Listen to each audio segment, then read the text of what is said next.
Livro de Marcos, capítulo 10, versículo de número 46. Marcos, capítulo 10, versículo 46. E também aproveitar para dar os parabéns a um amigo meu e de Márcio, em comum, Márcio, que agora faz parte do nosso time de casado, né? Cantor Jorge Henrique, casou aí, que Deus abençoe você, Jorge, e a irmã Suela, em nome de Jesus. Verso 46, e eles chegaram a Jericó, saindo ele de Jericó, com os seus discípulos e um grande número de pessoas, Bartimeu, cego, filho de Timeu, estava sentado ao lado da estrada, mendigando. Ouvindo que Jesus de Nazaré passava, começou a clamar e a dizer: Jesus, filho de Davi, tem misericórdia de mim. E muitos mandaram que se calasse, mas ele clamava ainda mais alto: Filho de Davi, tem misericórdia de mim. Jesus, parando, ordenou que o chamassem. E eles chamaram o cego, dizendo a ele: tem bom ânimo, levanta-te, ele te chama. E ele, lançando de si a sua capa, levantou-se e foi até Jesus. E Jesus, respondendo, disse: o que queres que eu te faça? E o homem cego lhe disse: Senhor, que eu receba a minha visão. E Jesus disse: vai no teu caminho, a tua fé te curou. E ele imediatamente recebeu visão e seguiu a Jesus pelo caminho. Amados irmãos,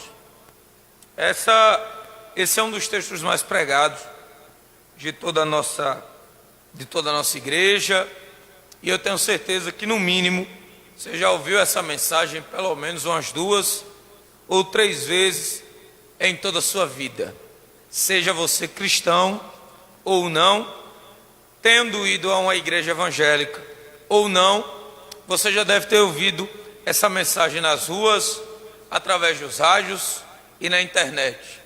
Mas ela é uma leitura muito rica, cheia de detalhes, e como eu gosto muito dos detalhes, eu gosto desse texto porque o texto é muito revelador sobre o poder da ação de Jesus e sobre a fé de um homem que não está no meio, mas que conhece aquele que está no meio e que percebe a grande diferença em conhecê-lo e em ouvir falar dele. A Bíblia diz que Jesus está chegando em Jericó, e o primeiro grande detalhe desse texto é a cidade. A cidade é aquela mesma de Josué, quando Deus vai confirmar a chamada de Josué, para que Josué viesse entender o seu chamado. E isso é curioso porque Josué ele não quer assumir a liderança do povo devido a quem ele irá substituir. Não é sobre o homem, mas sobre aquilo que o homem tinha. Josué é temeroso em substituir Moisés, porque Josué, Márcio, conhece quem ele está substituindo. Ora, vale lembrar que a Bíblia diz que todas as vezes, após Deus ordenar que o povo levantasse uma tenda no meio do deserto, e Márcio Melo, a Bíblia diz que Deus faz isso orientando Moisés, de que essa tenda no meio do deserto era para que todas as vezes, Azevedo, que o povo fosse falar com Deus, tivesse a liberdade, Alexandre, de entrar na tenda e se dirigir a Deus. Mas a Bíblia diz que o pecado do povo é tão grande que o povo não vai. Mas o texto é claro, quando o texto diz, Alexandre, que todas as vezes que amanhecia o dia, Moisés saía da sua tenda e ia até a tenda do encontro. E o curioso não é Moisés ir, Márcio Azevedo, o curioso não é Márcio Melo ele ir. O curioso é que a Bíblia diz que todas as vezes, Aurivan, que Moisés ia para a tenda do encontro, a Bíblia diz que quando Moisés ia, uma nuvem que representava a presença de Deus vinha junto. Ou seja, o que atraía Deus para a tenda era o fato de Moisés ir à tenda. O que atrai Deus a vir para o culto é porque Deus conhece quem está indo para o culto.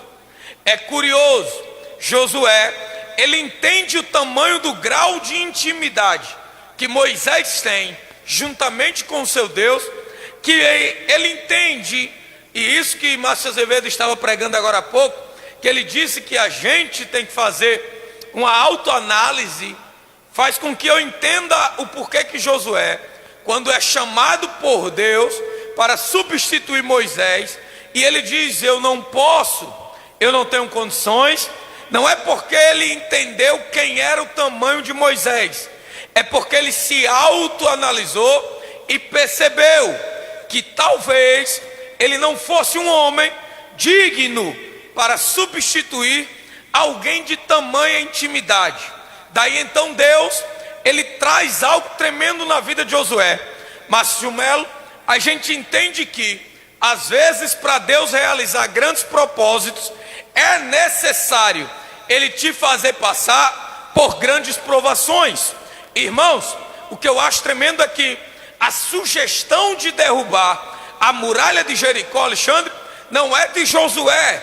Não é Josué Márcio Azevedo que olha para Deus e diz: me dá Jericó. Não, porque ele é homem. Sendo homem, ele entende que uma muralha de 9 metros de altura e 6 de espessura não dá para entrar nela. Tanto que a história vai dizer que Josué, ele conhecia a fama de Jericó e sabia que Jericó era indestrutível por causa da sua muralha. A Bíblia diz que não é Josué que sugere, Aurivan, a Bíblia diz que quem sugere é Deus. É Deus que olha para Josué e diz: você nem imagina, mas eu lhe darei Jericó na sua mão. Então eu aprendo que tem coisas que Deus quer realizar na tua vida, que Ele vai levantar para você grandes guerras. Irmão, você não percebe Josué reclamando, Márcio. Você não vê Josué baixando a cabeça, Márcio Azevedo. Você não vê Josué dizendo: é grande demais, porque só dá para viver grandes coisas quem tem uma grande coragem.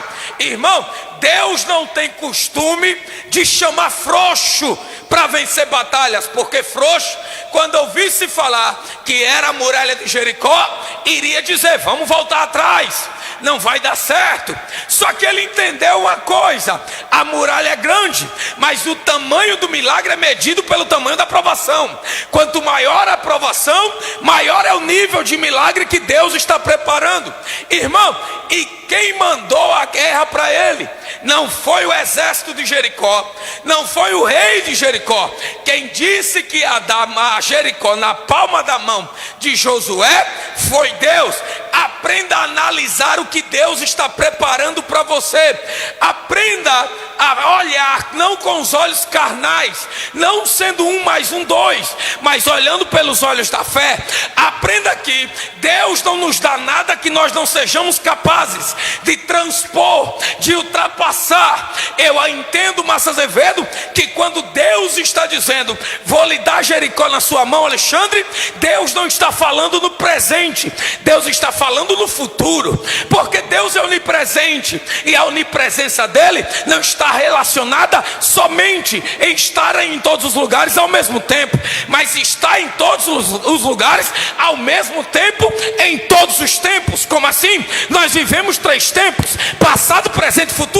Ou seja, nesse exato momento, Deus está no teu passado, Deus está no teu presente e Deus está no teu futuro. Quando Deus olhou para Josué e disse: eu vou dar na tua mão, Deus não estava dizendo: eu acho, talvez, vamos ver. Não, Márcio Azevedo, ele estava dizendo: já está dado, porque antes de você ir, eu já estou lá. Antes de você chegar, eu já cheguei primeiro. Eu libero uma palavra profética para a igreja de Mossoró e a todos que me escutam: antes de nós vencermos, já somos vitoriosos, porque o nosso Deus já chegou primeiro. Alamaia Sérgia. E sabe o que é tremendo?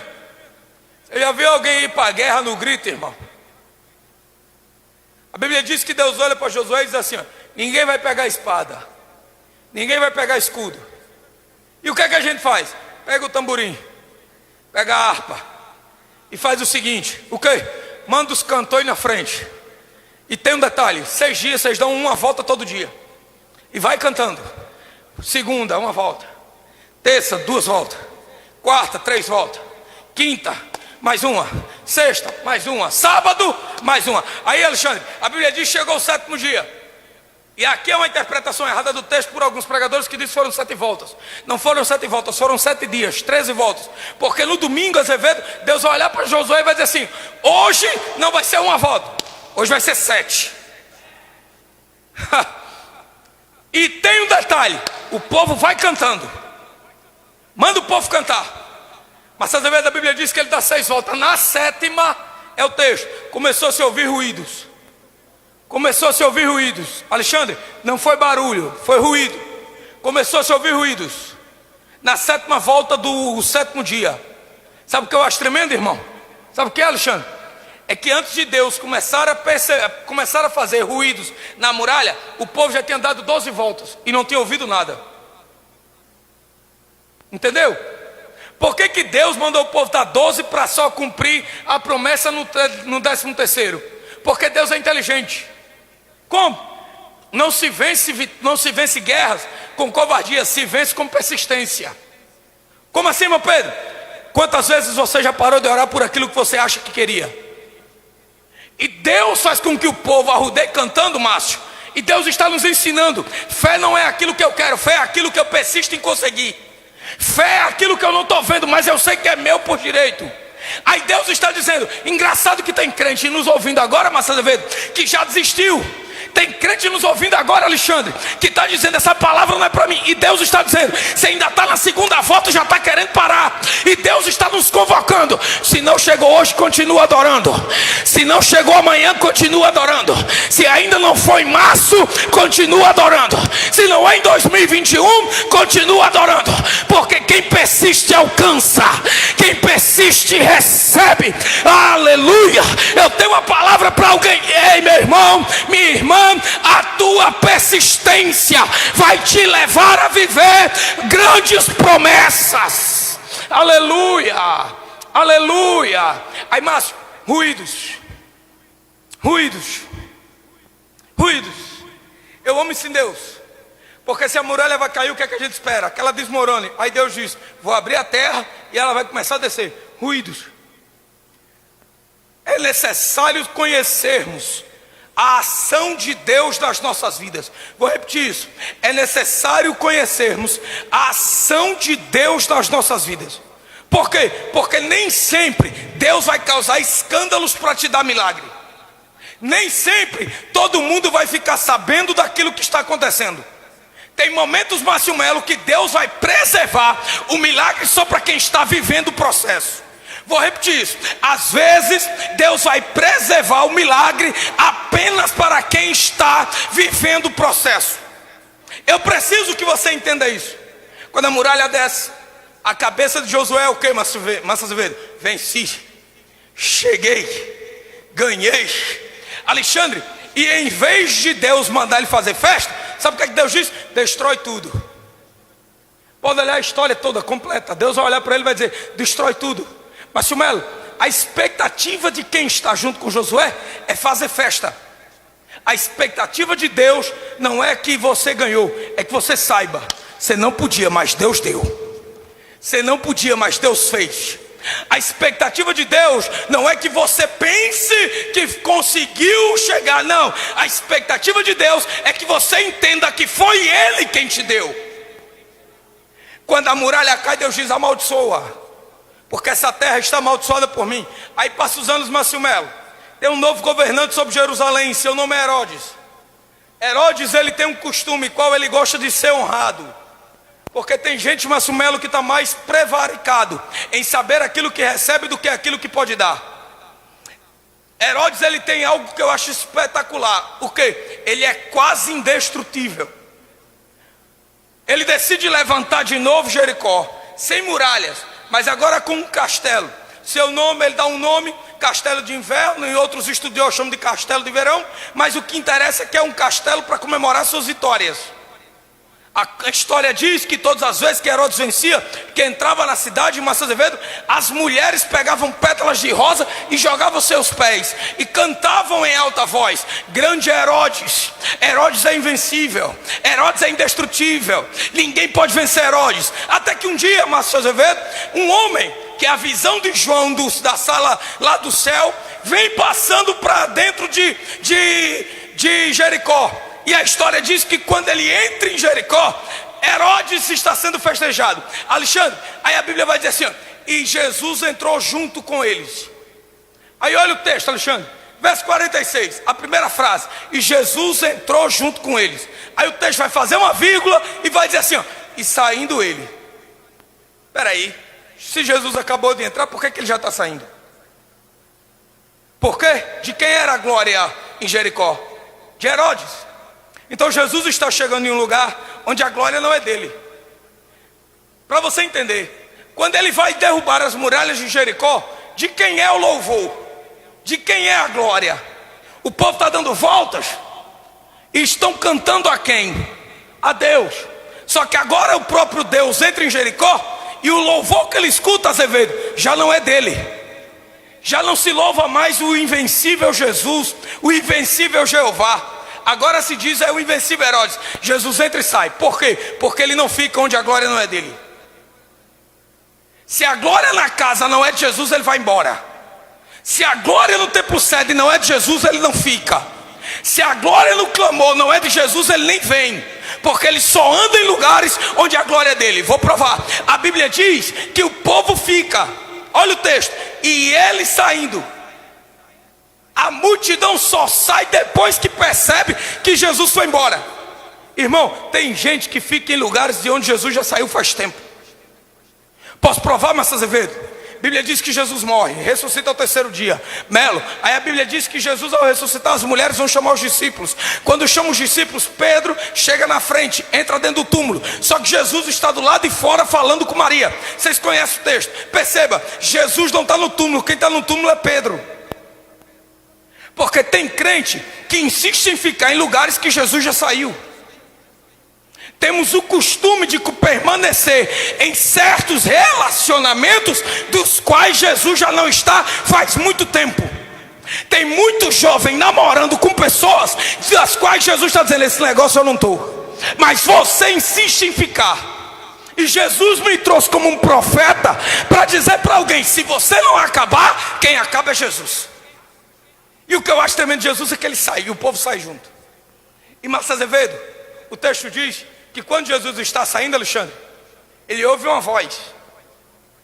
Olha isso como é tremendo, irmão. Ele ouve uma voz. Qual é a voz? Uma pessoa está gritando: filho de Davi, tem misericórdia de mim. Filho de Davi, tem misericórdia de mim. Azevedo, aí o texto diz que Jesus para. Jesus faz o quê? Para. Isso é incrível, porque desde a criação, a Trindade, ela fica em movimento. Mas agora o texto está dizendo: Jesus parou. Irmão, sabe o que me assusta? Sabe o que me assusta? Tem uma multidão andando com Jesus. Entendeu, Azevedo? Tem uma multidão andando com Jesus, mas ninguém que está na multidão consegue pará-lo. Alexandre, tem uma multidão andando com Jesus e ninguém consegue pará-lo. Uma voz faz com que ele pare. Estamos precisando, Márcio Azevedo, de vozes que façam com que Jesus permaneça no lugar aonde eu estou. Estamos precisando de vozes que façam com que o céu, em vez de passar, ele permaneça, ele fixe no lugar onde eu estou. A pergunta que eu faço para quem me ouve é: Jesus está no mesmo lugar aonde você permaneceu? Porque só dá para ficar parado no lugar se Jesus também estiver parado. Irmão, a multidão não para por causa do grito, Marcelo. A multidão para porque Jesus também parou. É necessário entendermos que o que faz a multidão andar com Jesus, segundo o próprio Jesus, é porque Jesus multiplicava pão, levantava coxo e dava visão aos cegos. Então quem para, não para por causa da voz. Quem para, para porque o homem que faz milagre também parou. E aqui é um problema: eu posso parar Alexandre, mas será que eu tenho condição de parar Jesus? Alamaia série, de calamaxéria. Uma voz faz com que esse homem pare. E sabe o que eu gosto do texto? O autor Márcio Mello, ele vai dizer assim, ó: e havia um homem cego. Esse homem tem nome, sim ou não? Claro, evidente.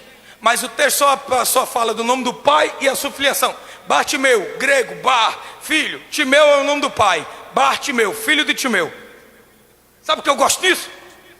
É que o homem não tem nome, seus pais não estão lá, seus amigos não estão lá, mas ele consegue perceber que quem entrou na cidade é diferente de quem estava nela. Mas Azevedo, o homem ele olha e diz assim, ó: filho de Davi. Espera aí, a multidão enxerga, mas não sabe com quem anda. O homem cego não enxerga, mas sente quem chegou. Olha isso como é tremendo, irmão. Ele não está vendo nada, mas sentiu que Jesus estava chegando. Ele não vai dizer Jesus, filho de Maria. Ele vai dizer filho de Davi. Porque ele entende que quem chegou é maior do que Herodes que já estava. Então o que ele faz? Ele adora. Ele adora. Filho de Davi, ele está exaltando a sua nobreza, a sua realeza. Ele sentiu. Sabe qual é o problema, Alexandre? Estamos com os nossos cultos lotados de crente, mas são poucos os adoradores. Tem culto por aí, Azevedo, que não tem um adorador para adorar. E aí fica a pergunta: por que não acontece mais nada? É porque a gente está tão preocupado com a vestimenta, a gente está tão preocupado com o cabelo, a gente está tão preocupado com a cor dos olhos, que esqueceu que a prioridade do culto é perceber que Jesus chegou. Sabe o que eu aprendo? É que tem culto que ele entra, que ele passa, que ele sai e ninguém percebeu. Mas tem um homem com defeito, jogado, beirando a estrada, que entendeu: o Rei dos Reis e Senhor dos Senhores está na casa. Ele está na casa. Aramaia saia, alabacá. E aí, para me terminar, o texto diz que Jesus, ele para, olha para o homem e diz: manda chamar o cego. E Azevedo, o cego crente. Por que esse cego é crente? Lá vai. Qual é a primeira coisa que o cego fez quando foi chamado? Rebolou sua capa. Vou dizer de novo, presta atenção nisso. O cego tem um defeito. Ele não tem a visão dos dois olhos. Ele não tem a visão dos dois olhos. Mas ele tem uma boca. Ele perdeu a visão dos dois olhos, mas tem uma boca. Macho, aquilo que ele perdeu em quantidade é muito maior do que aquilo que ficou. Mas você percebe que ele não usa o que perdeu, mas sim ele começa a usar aquilo que permaneceu. Sabe qual é o nosso problema, Melo? É que é mais fácil murmurar por aquilo que foi embora do que adorar por aquilo que Jesus deixou. Ele abre a boca e exalta a Deus por aquilo que ficou. Ficou só um, mas ele adora. Não é pouco, mas ele adora. Adore pelo que Jesus deixou na tua vida, meu irmão. Não reclame daquilo que foi tirado. Aquilo que foi tirado não te levará a lugares que aquilo que restou te levará. Aprenda que o que ficou é para que você entenda de uma vez por todas que o pouco que ficou vai te levar a viver muitas coisas. Aí ele pega a capa e joga, Alexandre. Vem cego. A primeira coisa que ele faz é rebolar a capa. Por que ele rebola a capa, Márcio Mello? Porque toda vez que alguém viu o cego dizia: é o cego de Jericó, é o filho de Timeu, é o cego de Jericó, é o filho de Timeu. Aí a Bíblia diz o seguinte: a Bíblia diz que quando ele, Alexandre, rebola a capa, eu aprendo que cego é muito crente. Por que ele é crente? Porque ele aprendeu que quando Jesus chega no lugar e manda chamar, a primeira coisa que eu tenho que deixar é o meu passado. A primeira coisa que ele joga é o passado dele fora. Márcio, ele pega a capa e joga. Ele está pegando a capa dele, Azevedo, está dizendo assim: ó, quem me conhecia como cego só me conheceu até agora. Irmão, ele está dizendo: a partir de hoje ninguém mais vai apontar o meu passado. Não por causa de mim, mas por causa de quem está no lugar onde eu estou. Para me terminar, Márcio Mello, aí a Bíblia diz assim, ó, que quando ele chega na presença de Jesus, Jesus vai perguntar a ele: o que queres que eu te faça? Aí tem pregador dizendo o seguinte, ó: ele poderia ter pedido qualquer coisa. Conversa, irmão. Porque você não serve a um Deus bobo, Você serve a um Deus inteligente. Você acha mesmo que Jesus ia perguntar um negócio desse sabendo que a resposta era outra? Nada, Márcio. Jesus, eu acredito fielmente, não está na Bíblia, mas eu acredito, Márcio Melo, que ele já olha para o cego rindo. O que é que você quer? Aquela linguagem nossa pentecostal assembleana. Quer o que, profeta? O que é que você quer, vaso? O cego já jogou o passado fora. Então ele já não quer mendigar. Ele não quer dinheiro, ele não quer comida, ele não quer roupa usada. Ele já entendeu. Na hora que Jesus olha para ele e diz: o que é que você quer? Jesus já sabe qual é a resposta. Por quê? Aprenda, irmão, que o seu Deus não realiza desejos. Seu Deus não é gênio da lâmpada. Ele não realiza desejo. Seu Deus, ele realiza solução de necessidades. Porque desejo é aquilo que eu quero, necessidade é aquilo que Deus me faz viver para poder viver um grande milagre.